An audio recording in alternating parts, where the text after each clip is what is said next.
اور نوح نے اپنے پروردگار کو پکارا اور کہا کہ پروردگار، میرا بیٹا بھی میرے گھر والوں میں ہے، تو اس کو بھی نجات دے، تیرا وعدہ سچا ہے اور تو بہترین حاکم ہے۔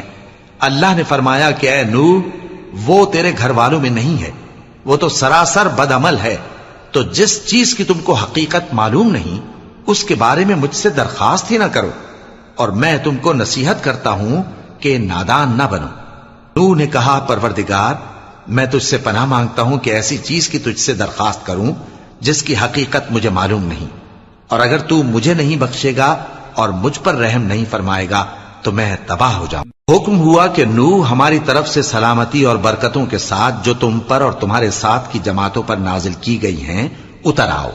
اور کچھ اور جماعتیں ہوں گی جن کو ہم دنیا کے فوائد سے بہرہ مند کریں گے، پھر ان کو ہماری طرف سے عذاب علیم پہنچے گا۔ یہ حالات غیب کی خبروں میں سے ہیں جو ہم تمہاری طرف بھیجتے ہیں، اور اس سے پہلے نہ تم ہی ان کو جانتے تھے اور نہ تمہاری قوم ہی ان سے واقف تھی، تو صبر کرو